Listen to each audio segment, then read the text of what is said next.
अस्सलाम वालेकुम प्यारे बच्चों, हुरूफ तहज्जी की 5वीं किस्त में आप तमाम का इस्तकबाल है। चलिए देखते हैं आज के हर्फ। प्यारे बच्चों, पहला हर्फ हम देखेंगे रे। ये देखिए रे किस तरह बनाया जाता है। इस तरह बनाया जाता है रे। रे खाली होता है, इस पर ना नुक्ता होता है ना तोई की अलामत होती है। रे की आवाज़ होती है र। चलिए पढ़ते हैं रे से बनने वाले अल्फाज। रे से रेल, रे से रस्सी, रे से रबर, रे से राशिद, रे से रुकैया। अब देखते हैं अगला हर्फ। देखिए बच्चों, इसकी शक्ल भी रे की तरह है, लेकिन इस पर लगाई जा रही है तोई की अलामत। हाँ, तोई की अलामत हमने इससे पहले टे पर देखे, डाल पर देखे, और यहाँ देखिए ले पर भी है तोई की अलामत, लेकिन सबकी आवाज़ें अलग अलग है। ये है बच्चों ले, इसकी आवाज़ होती है ड़। प्यारे बच्चों, ले इस हर्फ से कोई लफ्ज़ शुरू नहीं होता है। ये या तो किसी लफ्ज़ के आखिर में आता है या फिर बीच में आता है, लेकिन फिर भी हमें इसकी आवाज़ याद रखने के लिए इसके लिए लफ्ज़ इस्तेमाल करने हैं। तो हम क्या करेंगे, हम इस्तेमाल करते हैं पहाड़। पहाड़ के आखिर में आ रहा है ड़े, तो चलिए पढ़ते हैं।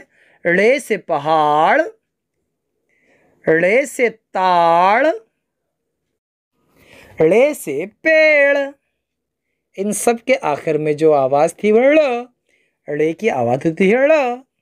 चलिए देखते हैं अगला हर्फ। ये देखिए बच्चों, ये भी रे की तरह है, लेकिन इस पर है एक नुक्ता। एक नुक्ता इस पर है और रे की जैसी शक्ल है, तो इसे कहते हैं जे।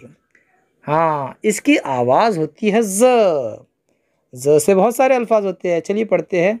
जे से जंजीर, जे से ज़ेबरा, जे से ज़बान, जे से जाहिद, और जे से जोया।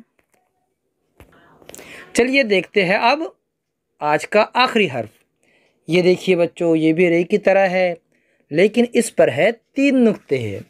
ये है जे, इसकी आवाज़ होती है झ, और इस हर्फ से बहुत कम अल्फाज है। चलिए फिर भी हम पढ़ते हैं। झे से झालावारी। तो इन 4 हर्फ को अच्छी तरह याद कर लीजिए। चलिए पढ़िए मेरे साथ। रे से रबर, ड़े से पहाड़, जे से जंजीर, जे से झालावारी। रे, ड़े, जे और जे। फिर मिलेंगे अगली वीडियो के साथ, तब तक के लिए अल्लाह हाफिज़। अस्सलाम वालेकुम।